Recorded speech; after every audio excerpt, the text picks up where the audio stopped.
Puji Tuhan, di sini saya bersyukur atas motivasi yang diberikan oleh Ibu Kepala Sekolah kepada saya.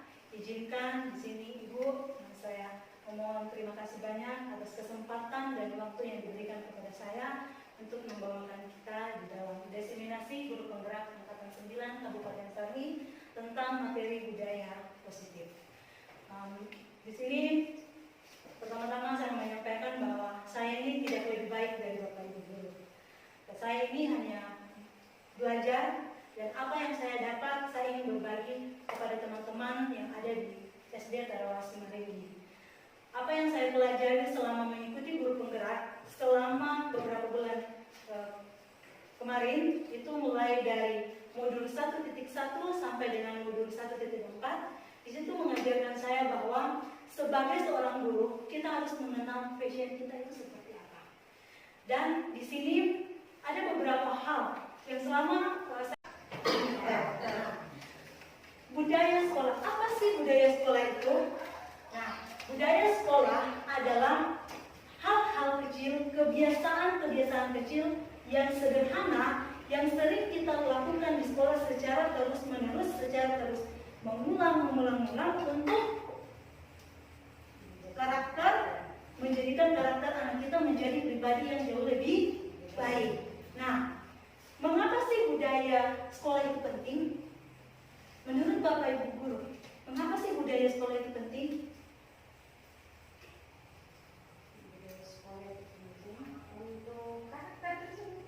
Ya, jadi budaya sekolah itu penting yaitu untuk mewujudkan karakter anak yang berprofil Pancasila. Pasti Bapak Ibu guru tahu ada 6 dimensi profil Pancasila. Jadi kita melihat bahwa anak-anak itu kita harus arahkan bahwa dia harus beriman, berakhlak mulia. Kemudian kita harus mengajak anak-anak kita menjadi anak-anak yang mandiri, anak kita yang kreatif, apalagi bernalar kritis dan berkebinekaan. Jadi Bapak Ibu guru, di sini yang saya dapatkan kurang lebih mungkin Bapak Ibu guru juga memiliki wawasan yang luas, tetapi mari kita saling sharing bahwa budaya sekolah itu sangat berpengaruh untuk kemajuan anak-anak didik kita. Ketika kita melakukan budaya itu terus-menerus dengan menumbuhkan karakter yang positif bagi anak kita, maka visi kita ke depan menjadi seorang guru itu pasti bisa tercapai. Biasa kalau kita berkata, saya punya visi, saya ingin menjadikan sekolah saya adalah, kita ambil visi kita punya sekolah yaitu dari visi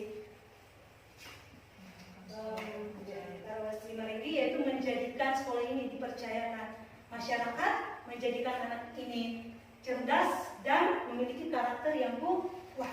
Jadi lewat budaya sekolah inilah kita akan membentuk anak-anak itu menjadi anak-anak yang memiliki karakter yang berdampak positif. Oke Bapak Ibu, kita lanjut. Budaya positif. Jadi budaya positif itu adalah nilai-nilai, keyakinan-keyakinan dan kebiasaan-kebiasaan yang ada di sekolah kita yang berpihak pada murid sehingga murid dapat berkembang menjadi pribadi yang kritis, penuh rasa hormat dan tanggung jawab. Jadi inilah budaya positif. Jadi tujuannya itu di dalam itu dia memiliki nilai-nilai dan keyakinan-keyakinan. Nah, nilai-nilai inilah yang harus dibentuk dari seorang guru. Bagaimana caranya warga sekolah kita ini memiliki nilai-nilai, kebiasaan-kebiasaan yang berulang-ulang kita lakukan untuk menumbuhkan karakter anak kita. Secara garis besar kita hadapi, kita punya sekolah. Mungkin minim, kita belajar dari pembiasaan kecil saja. Mengajar anak-anak untuk menumbuhkan 5 budaya S, yaitu mulai dari senyum, sapa, salam, sopan, santun. Kalau kita sudah laksanakan kebiasaan kecil ini saja dari yang sederhana, kita biasakan untuk anak-anak kita, terbiasa kita ketika melihat orang atau melihat yang lebih tua dari mereka atau bertemu Bapak Ibu guru, sudah terbiasa dengan oh iya, kita tidak boleh lewat biasa saja, harus senyum, kemudian kita sapa Bapak Ibu guru kita. Selamat siang Bapak, selamat siang Ibu. kecil untuk kecil, budaya yang bisa kita lakukan terus menerus di lingkungan sekolah untuk membangun karakter anak-anak didik kita. Jadi itu adalah kegiatan-kegiatan budaya yang sudah dipatenkan ada di Tarawasi. Itu adalah kegiatan pramuka, di mana membangun karakter anak-anak untuk mengenal, saling menghargai satu dengan yang lain, saling mampu bekerja sama, toleransi. Jadi di situ sudah ada kegiatan pramuka, dan kemudian membimbing anak-anak yang belum mampu membaca. Jadi di sini ada, kemudian sebelum masuk ke sekolah dalam kelas memberikan salam, dan kemudian di sini pulang sekolah wajib ada apel dan memberikan salam juga kepada guru. Kemudian ada kegiatan dari yayasan melakukan kegiatan literasi untuk pengembangan kompetensi guru supaya anak kita di SD Tarawasi semuanya mampu bisa membaca dengan baik. Jadi minta maaf ada beberapa foto yang tidak terbuka, tetapi itu sudah budaya positif, kegiatan-kegiatan yang sudah dilakukan di SD Tarawasi hari ini.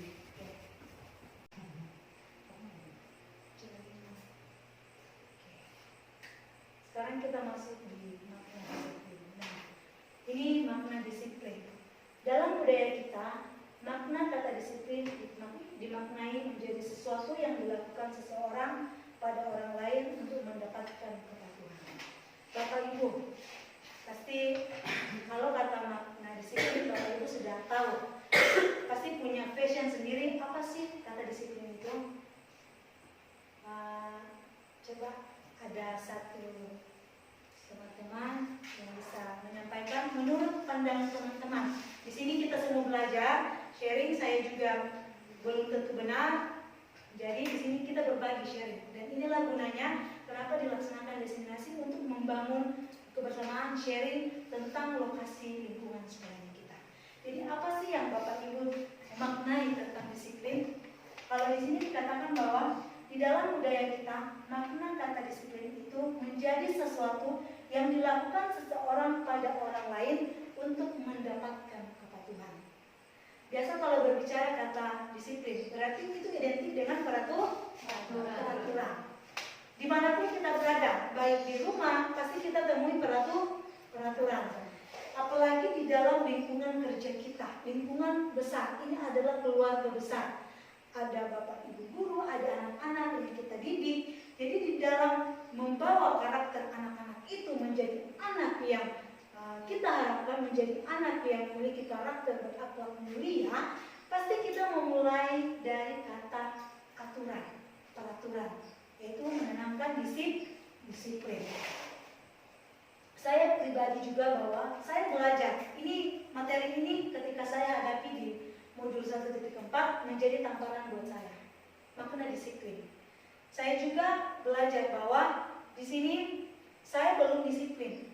Masih banyak molor. Dan ketika saya membuat artikel tentang modul ini, saya menceritakan the real bahwa memang saya ini orangnya belum disiplin.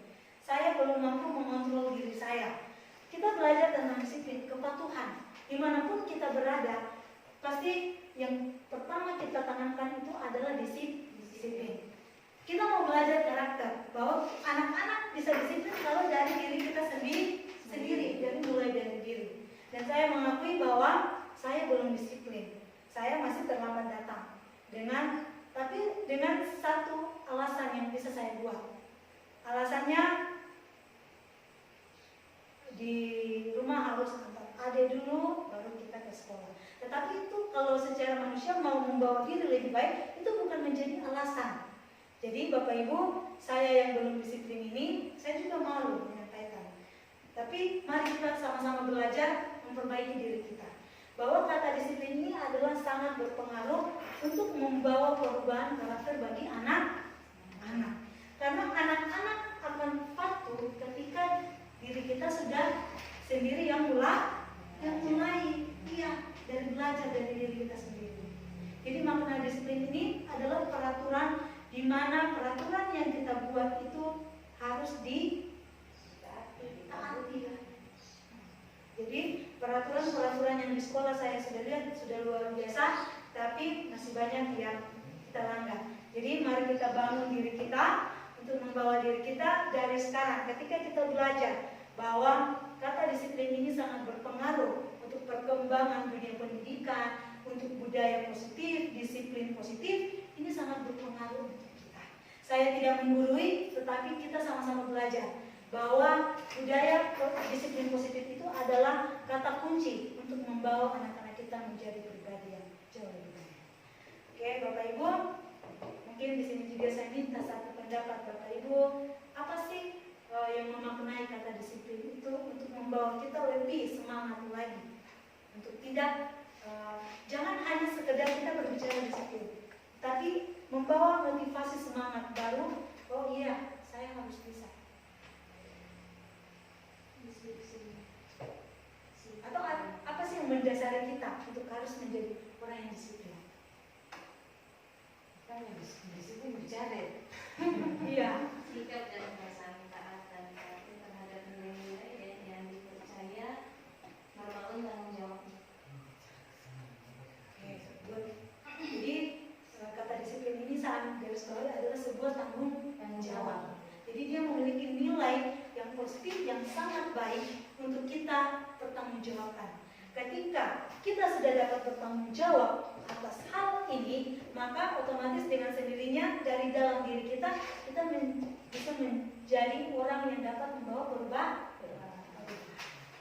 Oke, terima kasih banyak Ibu Mira. Masih ada dari teman-teman?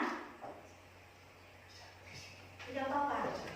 Ada Kakak Hesti, ada Kakak Edo, ada Ibu Ansel, Ibu Emi, Ibu Kepala Sekolah, Evan, Ibu Sekolah, Ibu. Oh iya, terima kasih banyak Ibu. Betul sekali. Baik, saya tertarik sekali dengan kebetulan bicara disiplin positif, bagaimana kita mendisiplinkan diri, mendisiplinkan anak, itu semuanya itu berbicara berkaitan dengan bagaimana menumbuhkan karakter. Ya. Karena ketika berbicara disiplin, itu mulainya dari bagaimana kita membentuk karakter. Ketika karakter itu sudah dibentuk, disiplin itu akan tertanam. Berbicara soal disiplin, bagaimana kita mendisiplinkan diri, itu kembali kepada konsekuensi logis. Ketika mau mendisiplinkan, berarti ada konsekuensi logis. Ketika misalnya begini, anak kita mendisiplinkan dia, kau harus misalnya kau harus kerjakan tugas. Ketika dia tidak kerjakan tugasnya, apa konsekuensi logisnya? Ya, ini yang pertama. Yang kedua, berbicara terkait dengan bagaimana kita berbicara tentang disiplin positif, itu bagaimana kita merubah perilaku seseorang. Seperti yang mungkin waktu itu kita sempat sama-sama bahas terkait dengan karakter itu ya, yang pernah di SPN Bapak itu, bagaimana perubahan perilaku seseorang itu tidak membutuhkan waktu yang sangat cepat ya, itu membutuhkan proses. Ketika proses itu kita jalani terus ya, kembali kepada fungsi kontrol. Proses itu kita jalankan terus, kita kasih tahu terus, tetap kita kontrol, pasti ada perubahan positif. Bukan hari ini, tapi ada. Tunggu waktu yang lebih lama. Baik, sangat luar biasa. Terima kasih Kak Edo. Ini menjadi edukasi buat kita semua bahwa disiplin positif itu sangatlah berpengaruh. Ketika kita melakukan peraturan di sekolah, pasti misalkan peraturan ini berlaku untuk sekolah kita, untuk mendisiplinkan anak-anak kita. Itu untuk keluarga besar kita di sekolah, baik berlaku untuk anak-anak dan untuk guru sendiri. Ketika anak-anak melanggar aturan sekolah, pasti secara ini ada konsekuensinya kan? Nah, seperti itu. Sama halnya di dalam kelas kita. Ketika kita sudah melakukan pembelajaran, sedangkan anak-anak ada melanggar, pasti juga memiliki konsekuensi. Jadi mendisiplinkan diri ini itu adalah posisi kontrolnya kita. Ketika kita sudah membawa diri kita, pasti dengan pelan demi pelan akan membawa perubahan karakter yang luar biasa, yang baik bagi anak kita. Oke, terima kasih. Kita lanjut.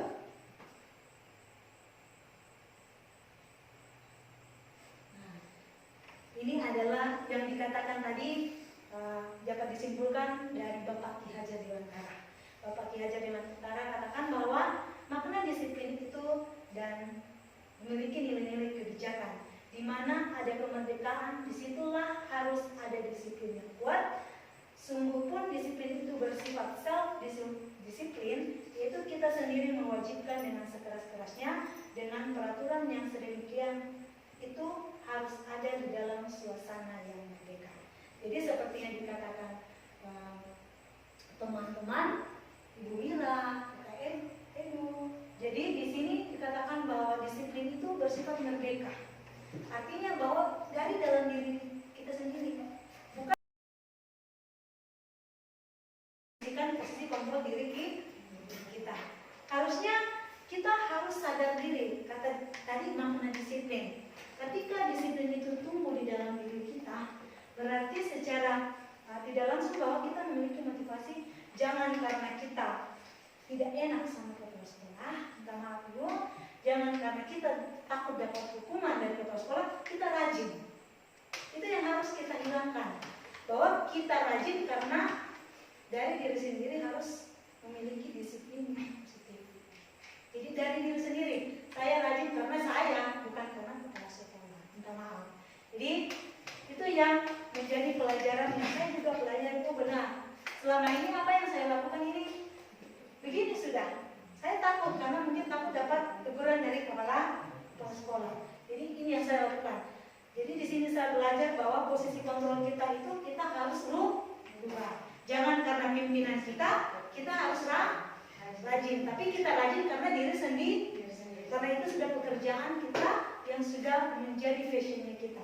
Ketika kita mencintai pekerjaan kita, pasti pekerjaan itu akan menjadi berkah. Itu yang pertama. Yang kedua, apakah teman Bapak Ibu motivasi dirinya misalkan di sekolah kita sebagai guru, saya kerja untuk mendapatkan imbalan atau penghargaan dari orang lain. Misalkan saya ini kerja apa di sekolah, baru saya dipuji-puji. Apakah kita seperti itu Bapak Ibu? Ya, misalkan kita kerja, oh iya saya rajin sering, saya tepat waktu tiap hari masuk kelas tidak pernah bolong. Langsung tiba-tiba saya motivasinya pergi supaya saya dipuji orang lain. Satu teman Bu Mira bilang saya, Bu Andri boleh, mantap sekali Bu Andri, Bu datang tepat waktu, aku tidak pernah bolong-bolong di kelas. Kadang begini. Ya. Apakah kita seperti itu Bapak Ibu? Boleh.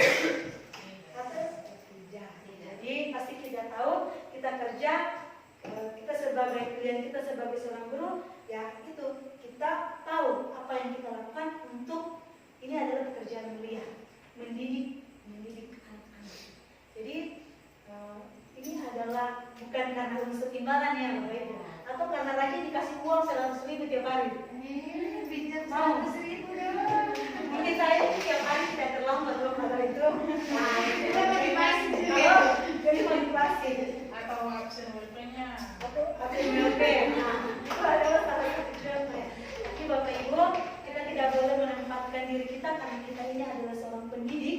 Kita harus membawa perubahan baru, paradigma baru, bahwa kita ini biasa guru itu selalu dikatakan bahwa kita adalah seorang teladan, ditiru, digugu, dan diteladani. Jadi sebagai seorang guru, jangan kita lihat motivasi ini dapat imbalan baru kita kerja rajin, tetapi kita kerja rajin karena dari dalam diri. Kadang-kadang juga itu ini dapat bicara itu. Yang ini Dapat laporan. laporan ya. Oh iya betul. Biasanya dapat laporan. Ya, Bapak Ibu kita sudah tahu itu ya. Oke, kita lanjut. Poin yang ketiga, yaitu kita memiliki motivasi perilaku manusia karena menjadi orang yang mereka inginkan dan menghargai diri sendiri dengan nilai-nilai yang mereka percaya. Yang mana di posisi kontrol yang Bapak Ibu miliki? Apakah yang pertama, kedua, ketiga?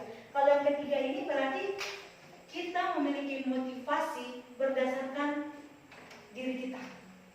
Kita tidak menghargai, artinya bukan mendapatkan penghargaan dari orang lain, tetapi kita menghargai diri kita sendiri dengan nilai-nilai yang kita percaya. Bahwa ketika kita rajin atau dengan kita melakukan sesuatu itu dari dalam diri kita. Jadi kita rajin ke sekolah, kita disiplin waktu, bukan karena mendapatkan pujian, bukan mendapatkan imbalan, tetapi nilai yang kita percaya bahwa nilai yang saya perilaku yang saya lakukan itu adalah perilaku yang berbudaya positif. Jadi saya tanya Bapak Ibu, posisi Bapak Ibu itu berada di motivasi yang keberapa? 3, bukan yang nomor 1, Sama yang nomor 2. nomor 2. Oke, Bapak Ibu. Yang baik. Itu kayak nomor 2. Coba Dapat yang ibadah nomor 2. kemarin itu sampai yang suka. Tiba-tiba lah, aduh Bapak Ibu, sudah ada gaji itu sudah dibilang. Oke, berarti sebagai kita sebagai pendidik, mari kita tanamkan diri kita untuk menjadi manusia yang memiliki motivasi dari dalam diri. Kita memiliki nilai-nilai yang kita percaya untuk membawa perubahan. Oke, Bapak Ibu, kita lanjut. Nah, ini ada hukuman, konsekuensi, dan restitusi. Jadi kita sudah kaitkan sedikit tadi, apa itu hukuman, apa itu konsekuensi, apa itu restitusi. Kalau kita berbicara hukuman, Bapak Ibu tahu tidak hukuman itu apa? Pasti sering dengar. Membuat anak itu patuh Ganjaran dari sebuah aturan. ganjaran dari sebuah aturan. Jadi, apalagi Bapak Ibu? Hukuman. Ganjaran, dampak, Ganjaran dari sebuah aturan. Tadi dari Kak Esti, membuat anak patuh. Apalagi? Nah, itu kita kunci 2. Sedangkan konsekuensi itu apa? konsekuensi itu Tadi sudah disinggung. akibat dari yang patuh itu. Akibat dari yang perbuatan. Konsekuensi itu konsekuensi itu Ada sebab ada akibat. Ada sebab akibat. Oke. Nah, sedangkan restitusi pernah dengar? Restitusi itu apa? restitusi itu seperti Perubahan, solusi. Iya. Benar sekali. Sekarang kita berbicara hukuman. Identik sekali kata hukuman di lingkungan sekolah kita. Jadi kalau berbicara hukuman, betul tadi adalah ganjaran dari sebuah aturan. Kemudian tidak patuh. Nah, hukuman ini berlaku secara tidak langsung. Jadi kalau kita berbicara, kita bedakan konsekuensi hukuman dengan konsekuensi. Hukuman dengan konsekuensi berarti dia adalah secara hukuman yang keluar itu adalah perbuatan yang secara tidak langsung. Misalkan di sekolah kita dapati bahwa tepat waktu anak-anak datang jam 7.30. Nah, kita dapati anak kita misalkan datang terlambat, kita langsung hukum, ya kau keliling lapangan 10 kali. 10 kali. Itu adalah perbuatan secara tidak langsung. Jadi keluar dari kita. Sedangkan konsekuensi sering kita dapati dengan konsekuensinya adalah sesuatu yang sudah ada kesepakatan. Kita sudah kesepakati bahwa kau akan mendapat konsekuensi, misalkan di dalam kelas ini terlambat masuk atau tidak kerja PR. Kita sudah bikin kesepakatan kelas. Terlambat masuk berarti kau harus lambat pulang. Jadi dia tahu konsekuensinya kan? Sesuatu yang mereka sudah tahu, yang mereka sudah disepakati antara guru dan murid. Jadi beda dengan hukuman. Hukuman itu verbal. Jadi bisa berupa fisik, bisa berupa non fisik hukuman. Sedangkan kalau konsekuensi itu kita tidak berdampak kepada hukuman fisik, tidak boleh. Karena sudah ada kesepakatan yang kita sudah buat. Jadi konsekuensi itu peraturan yang mereka sudah tahu. Dan kalau mereka lambat berarti siap menerima hukuman tersebut.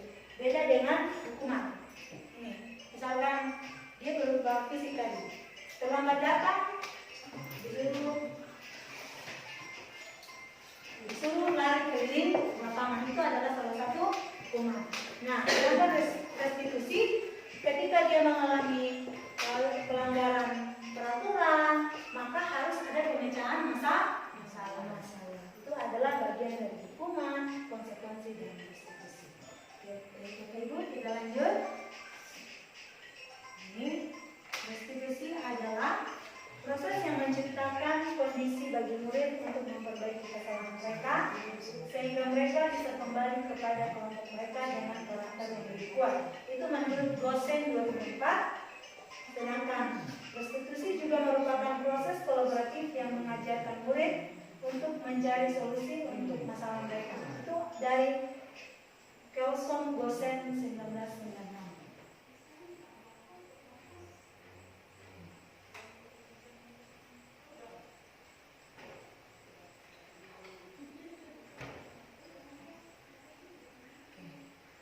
Sekarang kita mengangkat ke keyakinan kelas. Bapak Ibu sudah ada yang membuat keyakinan kelas? Belum. Belum ada. Oke, di sini kita belajar keyakinan kelas merupakan metode yang menimbulkan kembali disiplin positif yang didasari oleh motivasi dari dalam. Jadi keyakinan kelas ini perlu atau tidak Bapak Ibu? Perlu. Iya, keyakinan kelas ini sangat perlu. Nah, kita bisa dapat membedakan mana itu hukuman, mana itu konsekuensi ketika kita sudah membuat keyakinan kelas. Di dalam kelas, jika ada keyakinan kelas, anak-anak sudah tahu bahwa ketika melanggar sesuatu yang sudah disepakati, dia harus siap menerima konsekuensi. Oke. Ini ada contoh. Saya sendiri sudah membuat keyakinan kelas untuk anak saya, karena anak saya hanya 2 siswa saja, hanya 2 orang saja, jadi tidak terlalu banyak aturan-aturan kelasnya.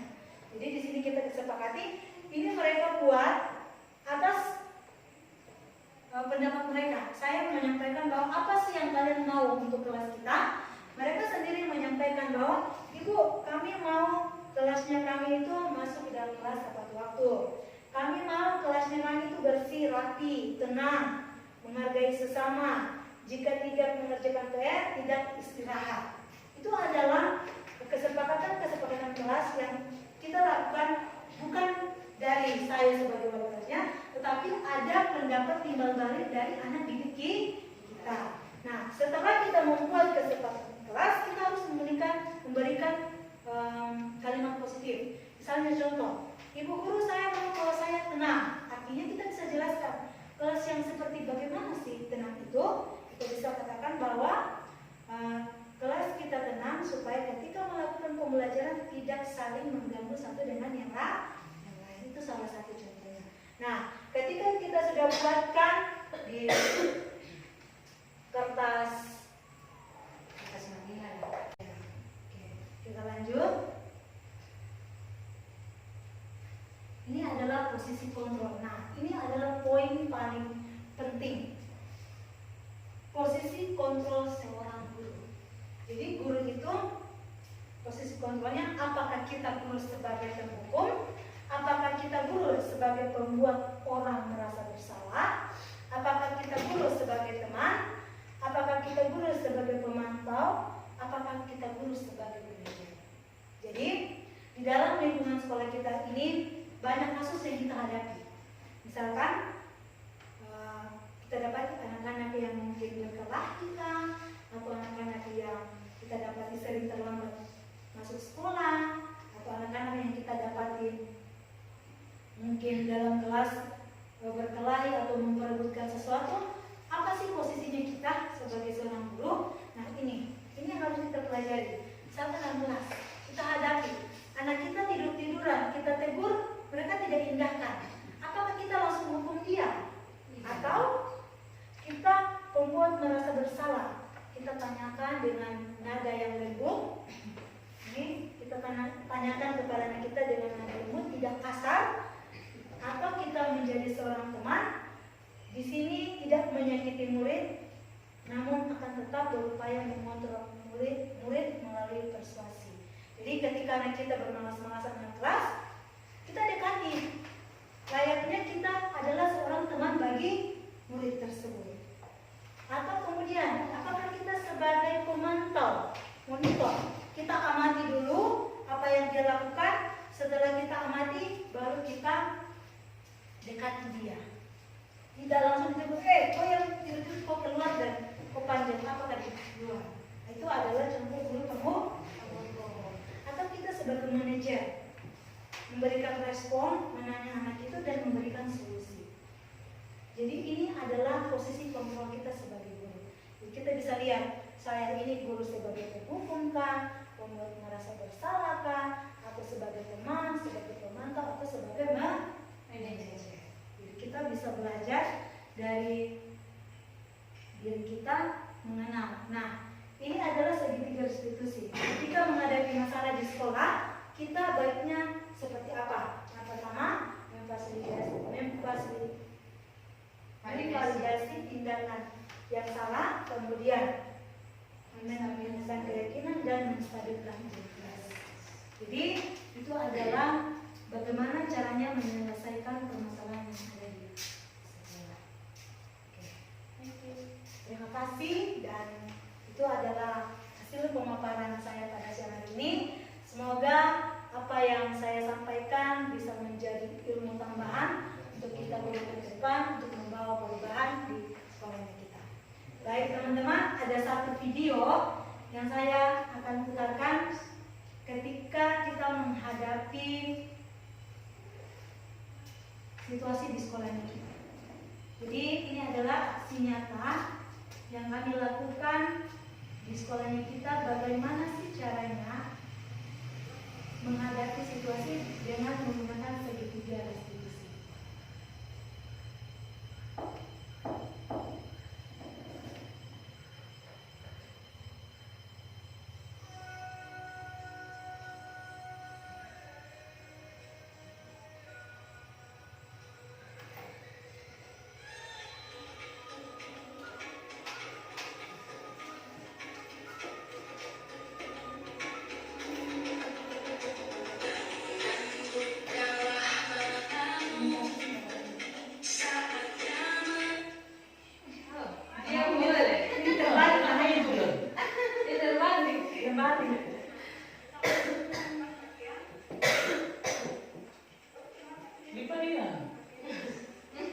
Belajar posisi kontrol.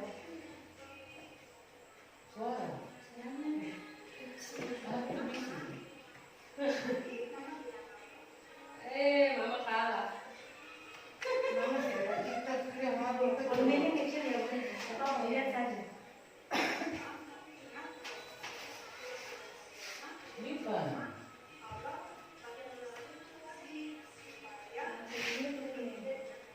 Ya, sudah masuk di Masih anak perempuan. ya.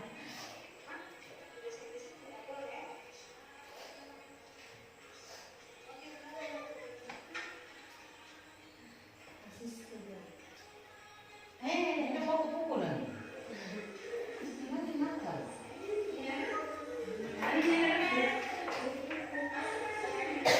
Ini adalah salah satu contoh penerapan segitiga restitusi yang dilakukan di SD Jawa Simarindu. Ini nanti lagi sakit parah. Ini alasan dari medis padahal. Kan akhirnya belum bisa diwaras kan dia. Nanti ada Ini betulan kan? Udah pukulnya betul. acting. Namanya rintangan. Anjing, anjing, Papua dan Papua. Coba jangan suara. Bisa.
lanjut.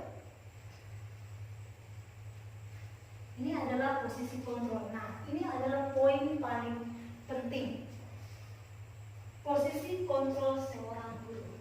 Jadi guru itu posisi kontrolnya, apakah kita guru sebagai penghukum, apakah kita guru sebagai pembuat orang merasa bersalah, apakah kita guru sebagai teman, apakah kita guru sebagai pemantau, apakah kita guru sebagai pendidik. Jadi di dalam lingkungan sekolah kita ini banyak kasus yang kita hadapi. Misalkan kita dapat anak-anak yang mungkin berkelah kita, atau anak-anak yang kita dapati sering terlambat masuk sekolah, atau anak-anak yang kita dapati mungkin dalam kelas berkelahi atau memperebutkan sesuatu. Apa sih posisinya kita sebagai seorang guru? Nah, ini yang harus kita pelajari. Misalkan dalam kelas kita hadapi anak kita tidur-tiduran, kita tegur, mereka tidak indahkan. Apakah kita langsung hukum dia? Atau kita membuat merasa bersalah? Kita tanyakan dengan nada yang lembut. Ini kita tanyakan kepada anak kita dengan nada lembut, tidak kasar.